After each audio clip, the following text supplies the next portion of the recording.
je vais essayer de montrer en fait comment la narratologie et l'anthropologie peuvent donner des outils pour travailler sur les textes antiques, mais également en fait sur tout autre type de texte, voire même aussi parfois sur tout ce qui est iconographique et audiovisuel. Voilà, ça peut s'appliquer également, ce que je raconte, au cinéma. Alors, pour commencer, on va d'abord rappeler quelques évidences, hein. La première étant que tout homme est influencé par la société dans laquelle il évolue. Voilà, en clair, je nais dans une société, je suis en contact justement avec mes pairs, et à la suite de ce contact avec la société, en fait, je vais développer tout un ensemble de représentations du monde. Voilà, qui suis-je? Qui sont les autres de mon groupe? Quels sont les autres groupes qui peuvent être voilà, des ennemis des autres? Et dans cette configuration-là, comment puis-je réussir ma vie en m'intégrant dans le monde? Alors, est-ce que réussir sa vie, c'est mourir pour la patrie, voilà, se sacrifier pour le pays? Est-ce que réussir sa vie, c'est être heureux? Et si oui, alors qu'est-ce que c'est être heureux?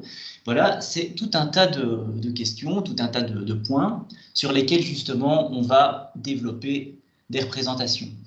Alors d'abord, pour prendre un exemple, la place de l'homme par rapport au monde, ça dépend très fort de la façon dont on se voit soi-même, dont on voit la société à laquelle on appartient. Si je considère qu'il y a des races supérieures et des races inférieures, voilà, les Grecs qui sont supérieurs aux barbares, je vais avoir une toute autre attitude que les stoïciens, par exemple, qui considèrent dans leur philosophie que tous les hommes sont frères. Enfin, dans la pensée stoïcienne, on est tous en fait des agrégats voilà, de matière dans laquelle se trouve une âme divine, et ça fait que tous les hommes finalement sont égaux. On a tous une âme divine, on est tous les mêmes. Donc, ça amène la conclusion logique que, puisqu'on est tous les mêmes, on est tous faits pour vivre en société, on est tous faits pour s'impliquer justement dans cette vie en société, et donc il n'y a pas de sens de parler de race supérieure, de race inférieure, d'avoir des esclaves et des hommes libres. Voilà, on est tous égaux, on est tous sur un pied d'égalité. Donc déjà, par rapport à notre place dans le monde, notre rapport au monde, ça conditionne vraiment, si vous voulez, notre comportement. Alors, une fois qu'on s'est fait une idée de qui on est, à quel groupe on appartient, comment on doit interagir avec les autres groupes et s'insérer dans le monde, mais il y a tout un tas de représentations sur le fait de savoir ce qui est juste ou injuste, ce qui est bien ou mal, ce qui est héroïque et ce qui est honteux. Bon, je reprends l'exemple des stoïciens. Si vous considérez qu'il n'y a pas de race supérieure, de race inférieure, que tous les hommes sont les mêmes biologiquement, le fait qu'il y ait des hommes libres et des esclaves, c'est quelque chose qui paraîtra honteux, directement. On dira c'est injuste, hein, on est tous les mêmes, pourquoi faut-il qu'il y ait des hommes libres et des esclaves? Le bien et le mal, c'est aussi quelque chose qui est modelé par la société. Aujourd'hui, on a été modelé par des siècles de pensée judéo-chrétienne, et même les athées partagent quand même des modèles éthiques avec les chrétiens. Bon, par exemple, pour en témoigner, on peut citer la peine de mort, par exemple. Il y a beaucoup de gens qui sont hostiles à la peine de mort, hein. Mais ce n'est pas quelque chose d'universel. Quand vous regardez un petit peu comment ça se passe dans le monde grec, déjà chez les héros d'Homère, être un homme bien, c'est tuer l'ennemi. En grec, kakos, ça veut dire à la fois méchant et lâche. Celui qui ne se bat pas, c'est quelqu'un de mauvais, si vous voulez. Donc ça en dit quand même très long sur la façon dont les Grecs voyaient les choses. Et puis ce qui est héroïque et honteux aussi, tuer au combat, nous on considérerait ça aujourd'hui comme quelque chose de mauvais, de traumatisant. Quand on a tué quelqu'un, il faut carrément un débriefing, aller voir un psychologue et ainsi de suite. Ici, vous êtes vraiment un héros, si vous voulez, quand vous abattez un ennemi. Alors, quand on en arrive à penser qu'il y a des choses qui sont justes et injustes, qui sont bien ou mal, qui sont héroïques, qui sont honteuses, ça amène aussi à créer des jeux d'opposition en fait entre des groupes. Si je suis stoïcien et que je considère que la nature de l'homme, c'est de s'adapter à la société, c'est de s'investir, c'est de former une communauté et de vivre ensemble en s'impliquant, je vais considérer que les épicuriens, l'autre groupe, qui ne s'implique pas dans la société, qui fuit la politique, ce sont des gens qui sont complètement à côté de la plaque, si vous voulez. Si je considère que nous sommes les Grecs, qu'on a la même langue, la même culture, les mêmes dieux, je vais d'office considérer que tous les autres, ce sont les barbares, ce sont les ennemis, ils ne sont pas comme nous. Nous, on forme un bloc et les autres forment un autre bloc. Alors, il peut y avoir des tas, si vous voulez, d'opposition, en dehors même de la notion de peuple. Si vous regardez au niveau des classes sociales, il y a l'opposition entre les riches et les pauvres. Voilà, la lutte des classes, les patriciens et les plébéiens à Rome, les prolétaires et les bourgeois au XIXe siècle. Et encore aujourd'hui, ce sont des oppositions qui sont mobilisées dans les discours d'extrême gauche. Quand vous entendez, quand on vous dit, bon, on a les pauvres prolétaires qui sont écrasés par un patronat dominant.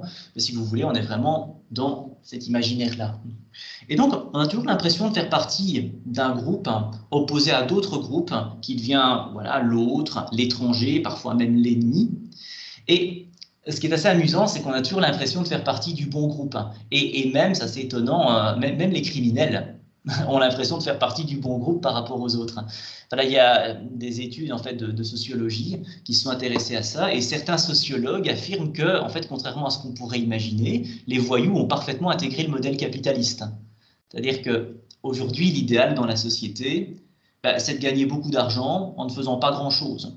Voilà, c'est vraiment le cliché du ministre qui reste au Parlement en mangeant des petits fours toute la journée, qui gagne un énorme salaire à côté de l'ouvrier qui se lève très tôt tous les matins et qui travaille beaucoup pour peu d'argent. Voilà.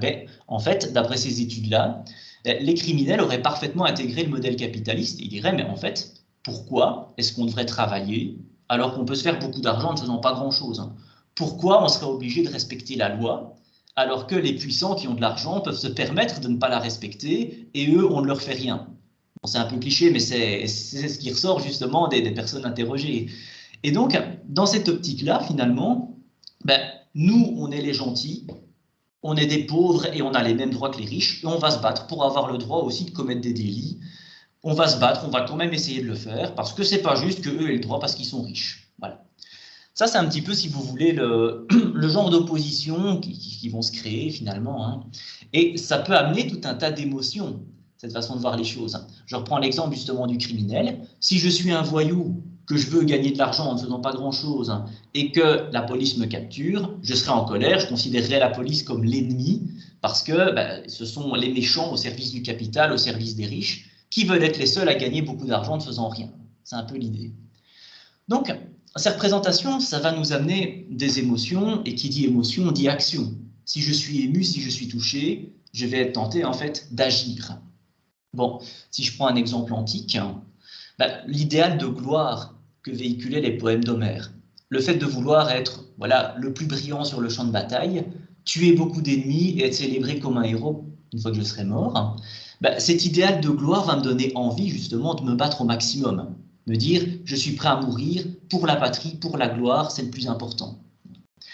Bon, pour reprendre un autre exemple, il y a les droits humains aussi. Le concept des droits humains, les droits humains, ça n'existe pas à l'état naturel. Je veux dire, si vous êtes dans la forêt et que des loups affamés vous encerclent et vous sautent dessus pour vous manger, vous verrez bien que vous n'avez pas de droits humains. C'est quelque chose qu'on a inventé, en fait. On s'est posé un moment en se disant, bon, on va s'inventer des droits, on va décider conventionnellement qu'on a tous des droits et qu'on les partage.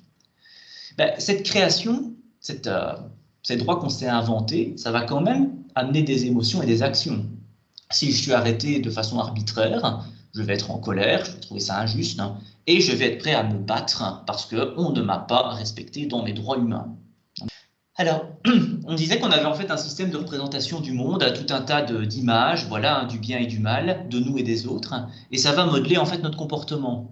Alors, pour un auteur ou un artiste qui a l'intention en fait de mobiliser les foules, qui a envie de faire passer un message à son public, évidemment, cet imaginaire collectif, c'est du pain béni. C'est vraiment quelque chose à exploiter, si vous voulez, pour vraiment émouvoir le public et le pousser à agir. Alors, ça peut parfois se faire de façon tout à fait inconsciente, quand on vous manipule, entre guillemets, en utilisant cette imagerie collective. Quand j'étais enseignant, j'ai fait le test plusieurs fois pour voir si ça fonctionnait, en passant en fait à mes élèves un film, et en essayant de voir si les réactions que j'avais anticipées correspondaient bien. Et effectivement, parfois, les élèves, après, quand on débriefait, me disaient « Mais monsieur, là, j'ai failli pleurer à ce moment-là dans le film. » Sans essayer de comprendre, sans comprendre pourquoi.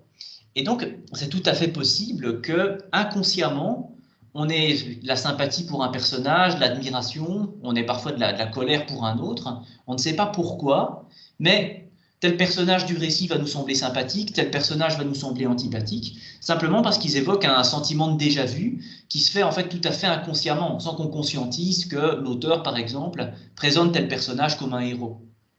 Alors, le but de ceux qui s'intéressent à la narratologie ou à la littérature en général, c'est d'essayer de comprendre en fait comment l'auteur construit sa mise en scène, comment l'auteur va construire son récit et présenter la réalité sous un certain angle. Bon, il raconte son histoire, sous quel angle va-t-il présenter justement cette histoire? et en quoi justement cet angle de présentation va influencer la façon dont le public va percevoir. Donc, le principe de base de la narratologie, c'est un peu comme dans la photographie, en fait, cadrer, c'est choisir. C'est ce qu'on dit toujours, si j'ai envie de prendre une photo de mon horloge qui est là juste devant moi, je vais attendre un certain moment. Est-ce que je photographie, par exemple, quand il est 3 heures, quand il fait noir, quand il fait clair? Est-ce que je photographie, voilà, en plongée, en contre-plongée, pour rendre la chose plus impressionnante ou moins? Est-ce que je photographie de près ou de loin, et ainsi de suite? La réalité est la même, mais je peux la présenter sous l'angle que je veux, en attendant le moment, en choisissant la présentation. Quand on écrit un récit, c'est exactement pareil. On va d'abord en fait choisir ce qu'on va raconter, et puis on va essayer de comprendre, de choisir comment le raconter. Voilà, quels sont les faits que je vais présenter, et comment vais-je les présenter, sous quel angle. Alors ça laisse à l'auteur quand même une certaine liberté par rapport à ses sources. Bon, bien sûr, un réalisateur aujourd'hui comme un auteur dans l'Antiquité peuvent se documenter. Ça, évidemment, c'est tout à fait possible, et c'est même souhaitable si on veut donner du récit, si on veut donner au récit en fait quelque chose une dimension, si vous voulez, crédible. Plus votre récit sera bien documenté, plus en fait les faits qui seront racontés seront crédibles, plus il y a de détails, plus on visualise, mieux ça fonctionne. Mais vous êtes quand même libre de présenter justement le fruit de vos recherches comme vous le souhaitez. Alors, une grosse erreur qu'on fait, j'ai l'impression souvent, quand on s'intéresse aux historiens antiques, c'est qu'on a souvent l'habitude de les considérer comme des historiens modernes, un peu comme des prédécesseurs, quoi, si vous voulez. L'objectif, c'est un peu ça, c'est souvent de se dire, si tel historien antique n'a pas l'air objectif, c'est simplement parce que ses sources ne sont pas objectives, tout simplement. Donc, si l'historien Hérodote parle de l'homme politique athénien Thémistocle et le présente de façon très négative, il y a beaucoup de publications qui disent c'est parce qu'il a recueilli des sources, des témoignages qui étaient hostiles à Thémistocle. Bon, maintenant, j'avoue que c'est le genre d'argument qui m'étonne un petit peu parce que des hommes politiques comme Thémistocle, c'était certainement des individus très controversés. Et quand on regarde d'autres historiens comme Thucydide, on voit qu'il y a d'autres présentations possibles de Thémistocle. Hérodote présente Thémistocle vraiment comme un politicien pourri, si vous me passez l'expression. Il présente le chef des Spartiates, Pausanias, comme un héros. Et Thucydide fait exactement le contraire. Thucydide présente Thémistocle comme un homme providentiel, et Pausanias, le chef des Spartiates, devient justement quelqu'un de tout à fait détestable. C'est un traître à la patrie, c'est vraiment le pire grec qu'on puisse imaginer du côté grec.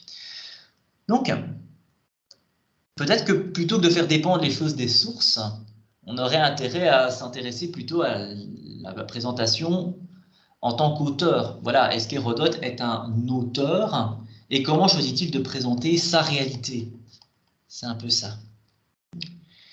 Alors, en tant qu'auteur, on a le droit de présenter les choses comme on le veut, avec des choses très différentes comme la posture du narrateur. Voilà, comment, en tant que narrateur qui raconte l'histoire, vais-je me positionner? Comment vais-je structurer le temps du récit? Voilà, comment vais-je raconter, dans quel ordre, chronologique ou pas? Comment vais-je décrire les décors, les objets qui auront une fonction dans l'histoire? Quels vont être les modèles que je vais utiliser?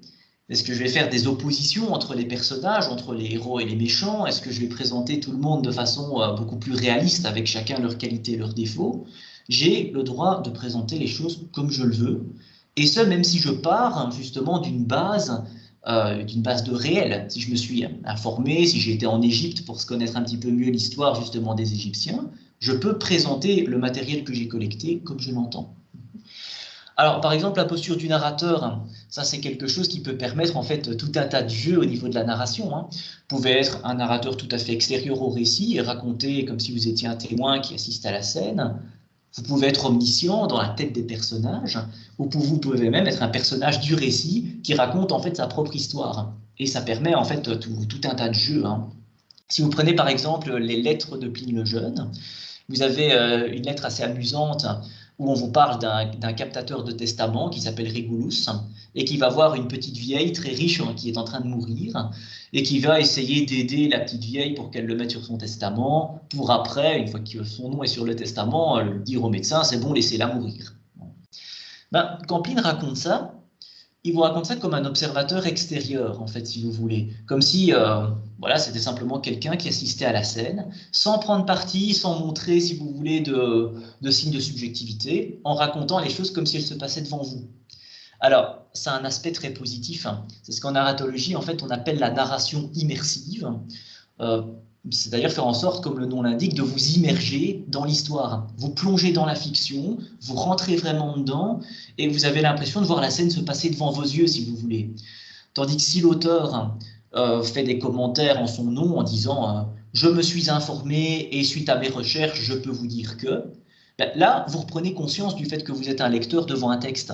Vous reprenez conscience du fait que, voilà, on n'est pas dans la réalité, ce n'est qu'une fiction, et vous êtes en train simplement d'assister à une fiction. Donc, la narration finalement immersive, le narrateur extérieur, ça peut permettre justement de vous faire rentrer dans cette fiction. Alors, vous avez aussi des auteurs comme Homère et comme Hérodote, qui eux sont des narrateurs omniscients, en tout cas à certains moments dans le cas d'Hérodote, des narrateurs omniscients en fait qui peuvent rentrer carrément dans la tête de ces personnages. Voilà. Homère vous dit ce qui se passe dans la tête d'Achille, quand Achille se demande s'il va tuer son chef Agamemnon ou pas. Voilà, il nous raconte vraiment tout ce qui se passe dans l'esprit d'Achille. Et ça peut permettre aussi tout un tas de jeux. Quand on vous présente Achille en train de se demander s'il va tuer Agamemnon ou pas, ça crée une espèce de suspense. Mais tiens, comment les dieux vont-ils l'arrêter? Quand, dans le récit d'Hérodote qui vous raconte les guerres contre les Perses, on vous parle du roi Xerxès qui s'imagine remporter une victoire facile contre les Grecs, alors que le public sait très bien que, on connaît la fin de l'histoire, les Perses vont perdre et retourner dans leur pays déshonoré, ben, ça met, si vous voulez, une dimension un peu parodique, un peu pathétique en même temps. On peut avoir de la pitié pour Xerxès qui s'imagine gagner alors qu'il va perdre, et on peut même le trouver ridicule. Il s'imagine être un héros, il s'imagine vraiment qu'il va remporter la victoire, ce qui rend finalement sa chute encore plus ridicule, encore plus pathétique.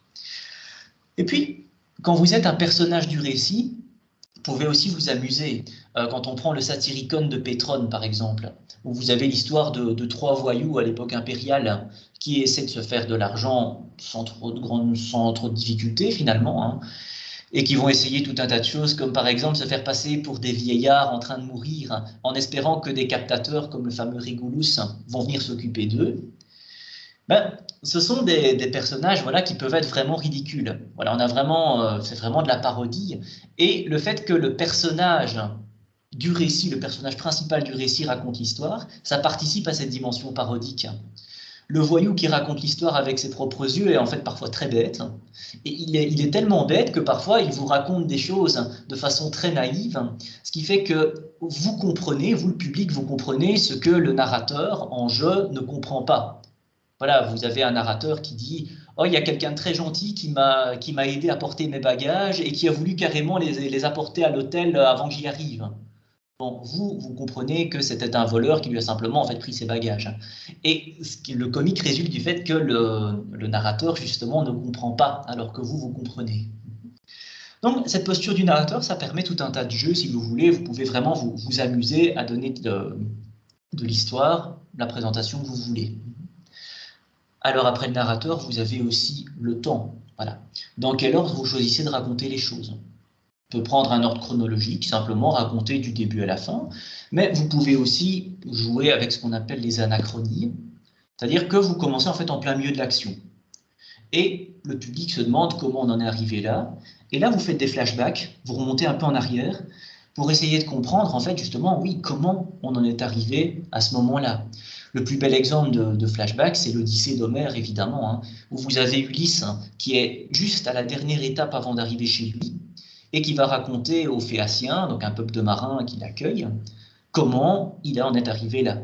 Voilà. Il va y avoir des flashbacks sur toutes ses aventures avec le Cyclope et ainsi de suite, et ça permet de mieux situer l'action. On se demande comment Ulysse finalement est arrivé là, tout ce qui s'est passé en fait avant. Alors parfois cette structure anachronique où on remonte le temps peut être vraiment complexifiée. Si vous prenez l'enquête d'Hérodote, qui est vraiment mon auteur préféré, hein, Hérodote en fait commence en plein milieu de l'histoire, au moment où les Grecs et les Perses vont entrer en conflit. Et à chaque fois qu'il présente en fait un roi, un peuple ou tout personnage, ben, il y a toujours un retour en arrière expliquant justement l'histoire du peuple, expliquant comment tel personnage a pu devenir un homme politique grec. expliquant comment tel personnage a pu devenir un roi perse.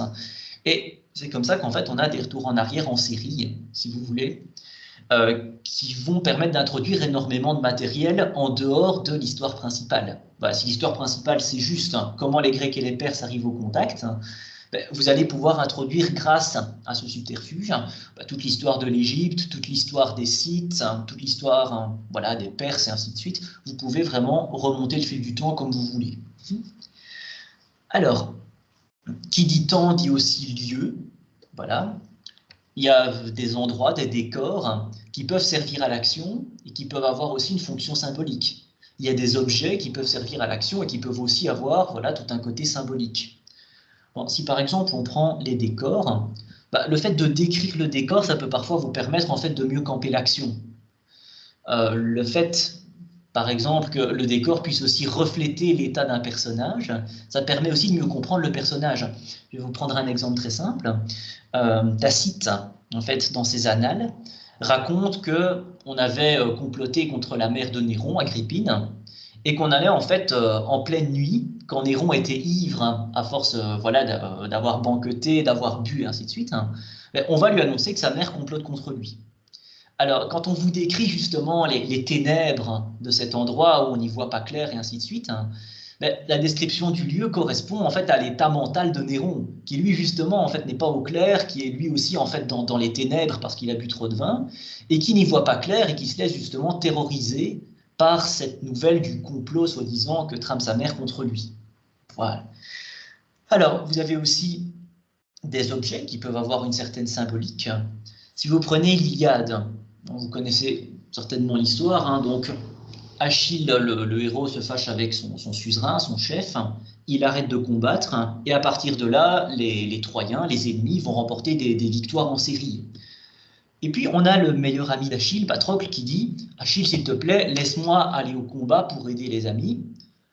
Toi, tu ne veux plus combattre et je te comprends, mais moi, il faut absolument que j'y aille. » Et Achille lui dit « D'accord, prends mon armure, vas-y, mais ne t'éloigne pas trop, ne te fais pas tuer. » Alors, Patrocle va mettre l'armure d'Achille, il va essayer de finalement jouer son rôle, mais il n'arrive pas à prendre la lance d'Achille qui est beaucoup trop lourde, en fait, et qu'Achille est le seul à pouvoir manier.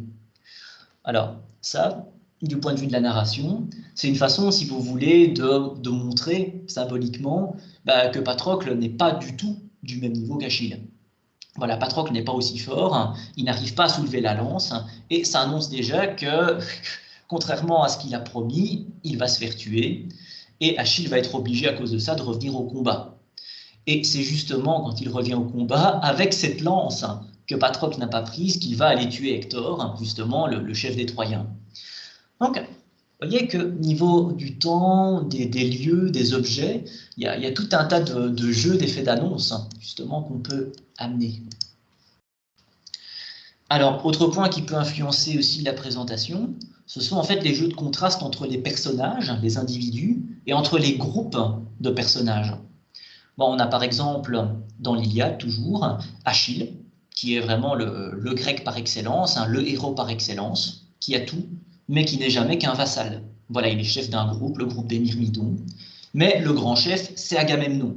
C'est lui qu'on appelle le Wanax dans les textes, donc celui qu'on est le grand chef, le suzerain. Et Agamemnon, à côté de ça, est un égocentrique de première catégorie. Voilà, il est tout à fait inadéquat, il ne respecte même pas ses hommes. Et donc, on a une distorsion, et c'est un des fils conducteurs de l'Iliade, entre le héros parfait qui n'a qu'une place subalterne et celui qui est le chef et qui ne mérite pas de l'être, en fait. Voilà, celui qui mériterait d'être le chef ne l'est pas, et vice-versa. Alors, ce genre d'opposition, on retrouve ça chez, chez d'autres auteurs, chez Hérodote par exemple. Le roi Cyrus, le premier roi de Perse, c'est un grand héros au départ, il gagne tous ses combats, il est toujours irréprochable, et puis, quand il rencontre la reine Tomiris, elle devient l'héroïne et lui devient le méchant de l'histoire. Il change complètement de comportement, il est obsédé par la conquête, il est obsédé par la victoire, et il va finalement perdre contre une adversaire qui est parfaite moralement. Voilà. C'est exactement en fait la même chose. On a ces oppositions entre personnages qui dynamisent un peu le récit. Alors vous avez aussi des oppositions carrément entre groupes, avec une clé de lecture qui apparaît beaucoup dans la littérature grecque et qui est voilà, les barbares et les gens civilisés. Voilà. Qui est barbare, qui est civilisé? Il y a toujours une tension par rapport à ça qui permet de caractériser les personnages, de montrer leur caractère, leur spécificité. Bon, par exemple, quand vous avez un conflit entre des Grecs et des Perses, bah, les Grecs sont les Grecs, donc ce sont les gens civilisés, c'est le nous, si vous voulez, et les Perses, ce sont les ennemis, les barbares, les autres. Et on s'intéresse en fait aux Perses quand ils sont face aux Grecs en tant que peuple étranger. Voilà, on s'intéresse à tout ce qui est différent en fait des Grecs. Alors, vous allez me dire, ça c'est normal, c'est enfoncer une porte ouverte. Mais ben, pas forcément, parce que quand on vous raconte justement les campagnes des Perses contre d'autres peuples, ben, on constate un phénomène assez interpellant, et c'est François Hartog qui a été le pionnier dans ce domaine, en appliquant l'anthropologie justement au texte antique. Ben, on constate qu'en fait les Perses, au contact d'un autre peuple, vont se comporter comme des Grecs. Voilà, ils vont parler comme des Grecs, penser comme des Grecs, agir comme des Grecs, face aux Scythes, donc un peuple d'Ukraine, qui deviennent du coup les barbares. Les Scythes, ce sont ceux en fait qui vont avoir toutes les caractéristiques incroyables, qui coupent des têtes, qui boivent du sang humain et ainsi de suite, qui deviennent vraiment l'autre avec un grand A, l'étranger, alors que les Perses les regardent en fait avec des lunettes grecques, si vous voulez, comme s'ils étaient des Grecs. Alors un peu plus loin dans le récit, même phénomène, les Scythes vont rencontrer les Amazones. Et jusque-là, devant les Perses, les Scythes étaient les barbares, les étrangers qui avaient des coutumes étranges. Et là, le récit se focalise sur les Amazones, sur tout ce qui les rend particulières, ce qui les rend spéciales. Et à côté de ça, les Scythes commencent à les regarder encore avec des yeux grecs. Voilà, ils deviennent des Grecs quand ils sont face aux Amazones. C'est comme si à chaque fois qu'Hérodote introduit un nouveau peuple, il avait besoin de faire en sorte que l'un des deux pense, parle et agisse comme des Grecs, pour mettre plus en évidence en fait les caractéristiques spécifiques du nouveau peuple qui entre en scène. Voilà, quand ils étaient face aux Grecs, les Perses étaient les barbares. Quand les Scythes entrent en scène, les Perses deviennent des Grecs parce que ça permet de mettre plus en évidence en fait ce qui est caractéristique des Scythes, et ainsi de suite. Donc, c'est ça qui est parfois assez interpellant chez Hérodote et je pense dans la littérature antique en général, c'est que les jeux d'opposition entre personnages peuvent amener des présentations très différentes de ces mêmes personnages.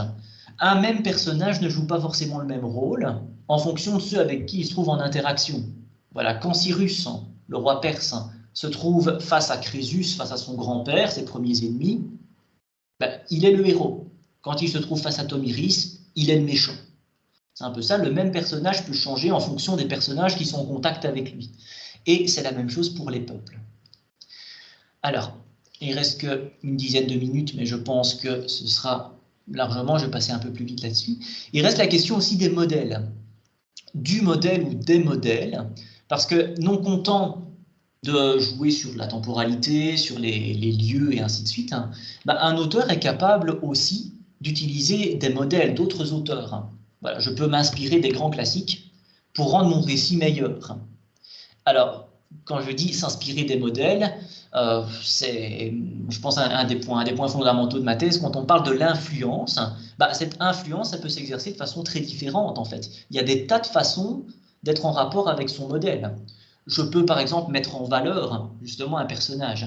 Si je présente Léonidas et ses 300 Spartiates qui veulent arrêter les Perses comme des héros de l'Iliade, comme Achille, c'est une façon évidemment de les mettre en valeur, de réactiver, si vous voulez, l'image du héros de chez Homère pour donner plus de cachet à mes personnages. Par contre, on peut aussi parodier, on peut aussi repartir d'un modèle justement et le tourner en ridicule. Un personnage peut devenir une parodie vivante d'Achille, si vous voulez. Alors pour prendre un autre exemple, dans la littérature latine, vous savez que dans l'Énéide, qui est peut-être le texte le plus étudié dans la littérature latine, Virgile va énormément s'inspirer de l'Iliade et de l'Odyssée, de l'histoire d'Achille et l'histoire d'Ulysse. Voilà, Énée doit fuir Troie, il va errer sur la mer pendant longtemps, rencontrer tout un tas de difficultés, comme Ulysse, quand il essaie de rentrer chez lui. Et puis arrivé en Italie, Énée est obligé de se battre pour pouvoir s'installer. Il va affronter un peuple italien qui s'appelle le peuple des Rutules. Et à ce moment-là, il est comparé à Achille, sans arrêt. Donc, on peut utiliser plusieurs modèles en même temps pour rehausser l'action, pour mettre en évidence le héros. Voilà, ici, Énée devient, si vous voulez, le mélange d'Ulysse et d'Achille. Il a la ruse, il a la force, il est vraiment le héros parfait, il a les deux caractéristiques, si vous voulez, du héros épique. Alors, à côté de ça, vous avez l'adversaire d'Énée, Turnus, le roi des Rutules, qui est lui présenté en fait comme une parodie des héros homériques. Vous savez peut-être que les héros homériques, à certains moments, soulèvent des pierres que 10 hommes normaux ne pourraient pas soulever, dit Homère. Et Turnus essaie de faire ça. Il essaie de soulever un énorme rocher pour le balancer sur Énée. Mais le petit problème, c'est que Turnus, qui veut être un héros, n'est pas assez fort.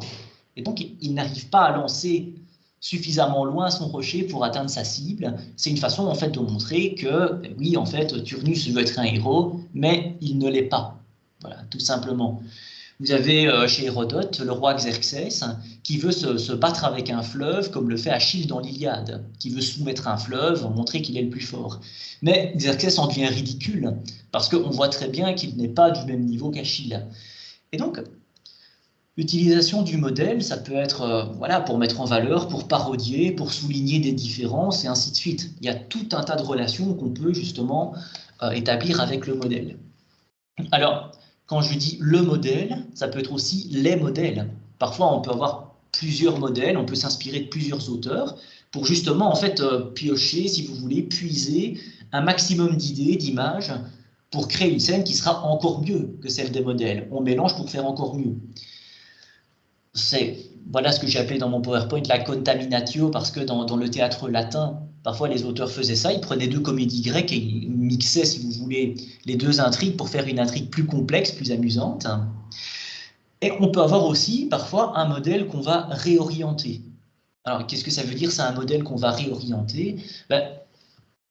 Quand la société change, le grand modèle classique que vous imitez ne plaît plus forcément. À l'époque d'Hérodote, on est au 5e siècle, il y a l'idée de modération qui est vraiment hyper importante. À l'époque d'Hérodote, voilà, on veut être modéré, on veut la sophrosune, comme on dit, hein. On veut vraiment la maîtrise de soi, le calme, le fait d'être capable en fait, d'agir de façon juste et équilibrée. Bon, quand on regarde ce qui se passe dans les récits sur la guerre de Troie, les Grecs prennent la ville, ils incendient tout, ils tuent les vieillards, ils violent les femmes, même dans les sanctuaires des dieux, et ainsi de suite. C'est le genre de récit, le genre de scène qui ne va plus plaire à l'époque d'Hérodote. Il fallait adapter. Il fallait donner un récit qui soit plus conforme aux attentes éthiques du 5e siècle. Alors, Hérodote, en fait, va faire, si vous voulez, une espèce de guerre de Troie remaniée, une guerre de Troie revisitée. C'est-à-dire qu'il va vous raconter en fait, cette guerre contre les Perses comme si c'était une nouvelle guerre de Troie, mais au final, l'épisode qui termine le tableau va vraiment choquer les lecteurs parce que ça ne correspond pas du tout à ce qui se passe chez Homère. Au final, au terme de la guerre, où il y a eu des actions héroïques, où le cousin de Xerxès est tombé comme Hector face aux Spartiates qui avaient le rôle d'Achille, les Grecs vont s'emparer en fait de Thèbes, qui était, si vous voulez, la base d'opération des Persans. Et là, le chef des Spartiates, Pausanias, qui commande à l'armée, va rentrer dans la tente voilà, du cousin de Xerxès, et on va lui dire « Mon roi, qu'est-ce qu'on fait? Est-ce que les enfants des Perses, on doit les tuer ?» Bon, on se rappelle que dans l'Iliade, ou en tout cas dans les effets d'annonce qu'on a dans l'Iliade, on se rappelle que le fils d'Hector a été précipité du haut des remparts, par exemple. On tue les enfants parce que ce sont les enfants de l'ennemi. Or, ici, la réaction de Pausanias est tout à fait différente. Pausanias dit « Non, nous, on est des Grecs, on n'est pas des barbares. Et même chez les barbares, c'est le genre d'attitude qu'on condamne. Les fils ne sont pas responsables des crimes de leur père. Laissez-les vivre, ne leur faites rien. » Et donc, on peut parfois en fait réorienter un modèle, le transformer pour le rendre en fait conforme aux attentes de l'époque. Ici, on a vraiment tout le côté héroïque de la guerre de Troie qui marchait encore, mais la finale est vraiment très différente. Les Grecs ici ne se comportent pas comme des animaux, ils ne font pas de tort à la population qui a été vaincue. Non, pas de massacre des civils, pas de viol, pas d'impiété, rien de tout ça. Voilà, les héros restent, on va dire, héroïques, ils restent impeccables jusqu'au bout, si vous voulez. Alors, s'il peut y avoir parfois plusieurs modèles pour un même auteur, on peut aussi avoir un même modèle pour plusieurs auteurs. Donc, si vous prenez par exemple « Être ou ne pas être » de Shakespeare, combien de réalisateurs n'ont pas utilisé cette phrase, parfois même à des fins parodiques? Donc, les grands modèles peuvent vraiment, si vous voulez, inspirer tout un tas d'auteurs qui vont le traiter différemment, qui vont s'en inspirer différemment. Bon, dans le cas du monde grec, évidemment, c'est pas Shakespeare, c'est Homère, qui reste un peu le socle culturel du monde grec. Et même si on a des petites cités qui sont très éclatées, comme ça, qui sont chacune de leur côté, où c'est un peu un chacun pour soi, ben, Homère reste quand même une espèce de ciment culturel, si vous voulez, qui est partagé par toutes ces cités, qui peuvent être en Grèce continentale même, qui peuvent être voilà, en Afrique du Nord, qui peuvent être sur la côte turque, en Italie, partout. Ben, Homère est connu. Voilà. Et les deux valeurs principales qui sont véhiculées par les poèmes d'Homère sont bien connues aussi, hein. La bravoure au combat qu'on a dans l'Iliade et le fait de pouvoir vaincre un ennemi plus puissant par la ruse qu'on a dans l'Odyssée. Alors, pour vous montrer un petit peu comment ce même modèle peut être traité différemment, je vais vous prendre un dernier exemple. Bon, vous savez qu'au début du 5e siècle, les Grecs ont vaincu les Perses, qui étaient, d'après eux, en supériorité numérique écrasante. Il y avait énormément de Perses, très peu de Grecs qui étaient en plus divisés, et miraculeusement, les Grecs réussissent à gagner contre les Perses.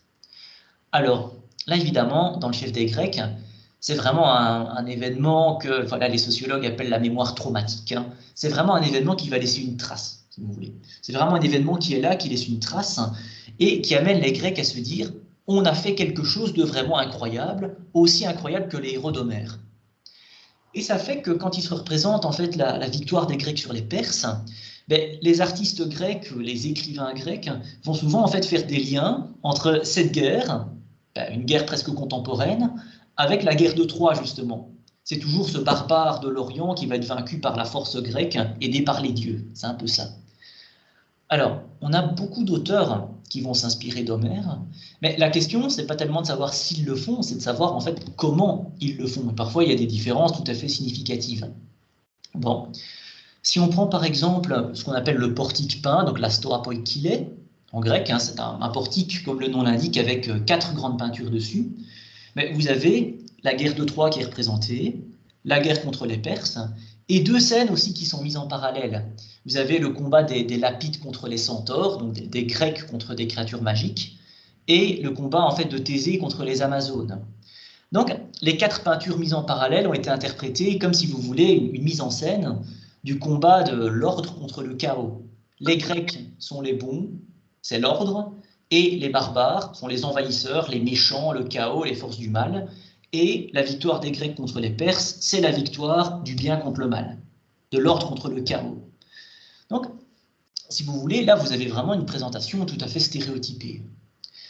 Alors, si vous prenez un auteur comme Diodore, Diodore qui vous parle justement de la bataille des Thermopyles où les 300 ont essayé d'arrêter les Perses, on vous parle en fait d'une collaboration idéalisée entre les Grecs. Voilà, c'est tous les Grecs qui vont main dans la main pour arrêter les grands méchants perses qui essaient d'arriver chez eux. On a vraiment une vision un peu manichéenne, un peu cliché des choses. Alors que chez Hérodote, Hérodote va mettre en évidence justement les dissensions entre cités grecques.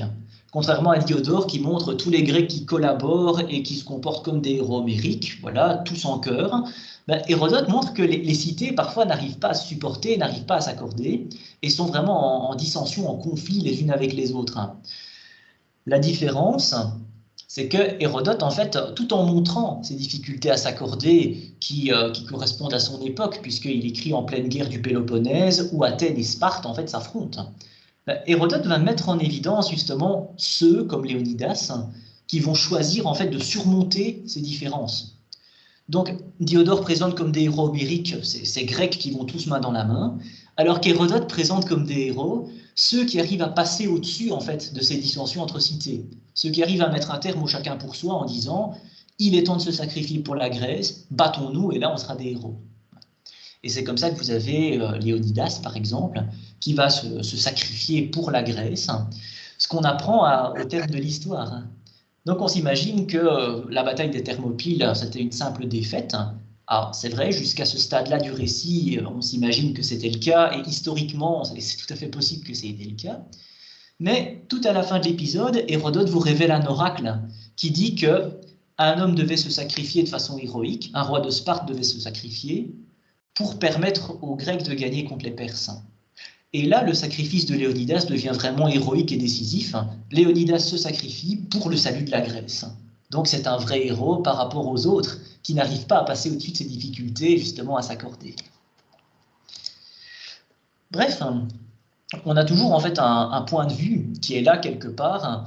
Un auteur ne sait pas réellement être objectif à 100%. C'est bien que c'est une ligne d'horizon qu'on s'est fixée au 19e siècle en voulant des faits et rien que des faits. Mais ça, c'est quelque chose en fait qui n'est pas possible. Il y a toujours une part de subjectivité, une construction, et même nous, en tant que chercheurs, quand on écrit quelque chose, il y a toujours en fait une construction. On ordonne les choses dans un certain sens, avec un certain fil conducteur dans nos idées, et ainsi de suite. Donc, s'éloigner totalement de la subjectivité, c'est peut-être simplement quelque chose d'impossible, et il faut garder ça à l'esprit, surtout pour les auteurs antiques. Donc, raconter des faits et seulement des faits, même si on essaie d'être le plus objectif possible, c'est peut-être quelque chose d'inatteignable. Je vais prendre deux exemples que Christopher Pelling avait cités. Si je vous dis que Socrate est mort en 399, oui, c'est un fait, effectivement, autant qu'on puisse en juger, il est mort en 399. Mais le fait qu'on le dise, qu'on choisisse de parler de Socrate, ça amène déjà implicitement à considérer que c'est quelque chose d'important. Voilà, il y a certainement des tas d'Athéniens qui sont morts cette année-là. Pourquoi parler de la mort de Socrate plutôt que de la mort en fait de tous les autres Athéniens? Qu'est-ce que ça a de spécial? En quoi ça révèle un dysfonctionnement finalement de la démocratie d'Athènes? Ce sont des questions qu'on peut se poser. Et puis, si je mets simplement des faits dans un certain ordre, cet ordre va induire aussi la réception que vous en faites. Si je vous dis qu'Alcibiade a été rappelée d'exil, et qu'après les Grecs ont essuyé une défaite militaire. Bon, je ne fais que citer deux faits. Oui, effectivement, on l'a rappelé d'exil. Oui, effectivement, les Grecs ont échoué après. Mais le fait de le mettre dans cet ordre-là, de mettre l'un après l'autre, ça va créer, si vous voulez, une sorte de raisonnement causal que va se faire justement le public. Tiens, si les Grecs perdent alors qu'Alcibiade est rentré, ils ont certainement perdu à cause d'Alcibiade. Voilà, c'est le genre de raisonnement en fait qu'on se fait instinctivement, intuitivement, sans même parfois, je reviens à ce que je disais au début, en avoir conscience. Voilà, mon exposé va maintenant donc toucher à sa fin. Je voudrais simplement terminer en disant que j'ai surtout essayé d'appliquer ça évidemment au texte antique puisque c'est mon domaine, c'est ce à quoi je m'intéresse. Mais tout ce que je viens de dire là, ça peut peut-être fournir des clés pour aborder des domaines tout à fait différents, peut-être la littérature d'autres périodes, médiévales, contemporaines et ainsi de suite, et pour d'autres supports. Voilà, je vous ai parlé à l'instant de la Stoa Poikile, le portique peint avec les 4 peintures. L'audiovisuel, si vous regardez des films comme par exemple, c'est pas moi, je vais prendre le deuxième Deadpool, un grand blockbuster comme on dit, vous avez aussi une structure anachronique. Voilà, on commence en plein milieu de l'action et on fait des flashbacks pour expliquer le début. Donc, ce sont en fait des procédés que je pense tous ceux qui s'intéressent aux sciences humaines gagneraient à connaître, ces techniques de narratologie et ces techniques d'anthropologie, le nous, les autres et ainsi de suite. C'est quelque chose qui peut peut-être finalement servir à tout le monde. Voilà, je vous remercie et je serai content de connaître vos questions.